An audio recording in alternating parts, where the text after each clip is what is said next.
and last summer, almost around this time, give it about a month, and I would have been on my way to Nicaragua with my sister Amber Langer. Everyone turn around and say hi, Amber. Hi, Amber. And that's where we first met, and just became wonderful friends and brother and sister. And just a wonderful time down there. You feel God through all the people, because down there they have absolutely nothing. I mean, nothing. They barely have clothes to put on their back. It's so bad. And we went to a worship service they did down there, like after we got back working and everything, and we're on our way over to this worship service. But to tell you this story, we were all standing in the back of a truck, okay? So like this old like pickup truck and everything. Everyone's like, well, we can't sit down because we have enough room, so we're just gonna stand here. So everyone hops in and everything, and we start taking off, going slow, and around the first turn, Amber loses her balance and like falls forward, but not just falls forward, grabs hold of me and throws me. So we're both almost out of this truck, and I end up saving her life. That's why I'm a brother now. So that was that kind of story, and that was on our way to this youth thing. And we went there, and I kid you, it's about the size of this room, and I kid you not, there was no room. No room, completely packed into the doors. We got there, and like it was kind of weird because everyone was kind of like spread it, kind of like, you know, I don't know, but they just like all spread it, and we walked in there, and they gave us our seats. Like these people, like, you know, they don't even know who we are. We're just gringos. That's Americans. Logo. I'm logo gringo. It's crazy American. And but they gave us our seats. And they gave us their seats and everything. And just walking in there, and it was loud. Like just hear everything like booming and everything. Everyone's praising God. And even though they were speaking in Spanish, and with the help of Miss Melody, I don't know much about it. And I didn't know who had Spanish. But it was just wonderful. You could definitely hear that they were praising and singing to God. And that right there got me inspired to want to really get closer to God. And so I started moving closer to Him and everything for the rest of summer, and went into fall. And just feel really on fire for God. And you know, we even like did youth things out here. We had a bonfire after the football game, and so when Noah asked me to play bass, I'm like, yeah, of course. Like, you know, as long as God will be able to use it through me. And so like, you know, everything's all hunky dory and everything. And about December, it kind of like a rain check for me and everything. Well, actually, let me go back to my story. Sorry, it's all jumbled. But in November, our men's group, Countrymen in Christ at the church, we went down to Kentucky. And at Kentucky, just turn on my mic. At Kentucky, we helped build a church, and I just restored everything. And also, I got accepted into the college I've been trying to get into, which is Mount Vernon Nazarene University. They accepted me and everything, and you know, they said like, woohoo, and I'm like, finally. So I'm going to be a doctor. I've already got accepted in college. I'm 8th in my class. I got all this going for me and everything. So give it about a month later, Dad comes home and says, hey, what did you say about us moving to Texas? Boo!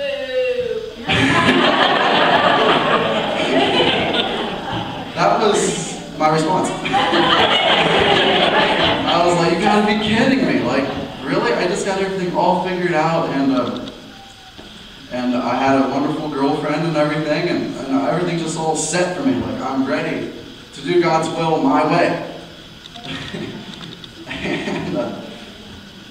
and just after I completely said, no, I'm not moving to Texas, no way, no how. And I started really backsliding, really bad, really fast. And I started doing a lot of stupid things, like just saying really mean things to everyone, and saying stupid things, acting in a stupid way and everything. But since I am a pastor's kid, I don't drink or anything. So I guess it's not that bad, but I did that. The only reason why I didn't, because I had many opportunities, is because I felt like I was holier than thou. And I can't let anybody see me, it's my red. And so I was all twisted. I started playing the bass, like, I get mad every time I screwed up, which I still do. But I'm getting better. And I get mad every time I screwed up because I wanted to put on the best show. I wanted to be like awesome, like Flea from Red Hot Chili Peppers. And, or Brendan. But I just started really taking that whole tailspin and everything, and really screwing up my life. And I got pulled over for not speeding, went through a red light. I started fighting with my brother, fought with my parents all the time. And, so at this time, I was really screwing up my life, and I could get my license taken away, and now I'm going to make it to Kent. I'm slacking off at Kent, all my Kent classes, and just slacking, like, I don't even care anymore. And even through that, God still blessed me with a new car, my Mustang, and my license didn't get taken away by some miracle. And God was still blessing me, even though I was purposely saying, no, God, I'm not going to Texas. I'm not listening to you. I'm living my way. And in March, I was so screwed up that almost every night I'd be in my room, and lights are all out, except for a little lamp light, and just watching the blood run down my arm and onto the ground and everything, just puddles of it, because I couldn't stand feeling so alone, and felt so empty and everything. And and what made me the most mad the most, sorry, I'm a redneck, I'm English. What made me mad the most is because I did this to myself. Nobody else caused this, but I blame it on everybody else, because like I said, I'm holding them now, and I just got so screwed up and just thought, what's the point? What's the point of me living anymore? How do I get back from this? There's been many times I was this close to pulling the trigger and stuff like that. And then, well, are you here? It was I guess for the Easter Eve, we did a 30-hour famine, which is like one of the coolest things ever. You starve for 30 hours, isn't that fun?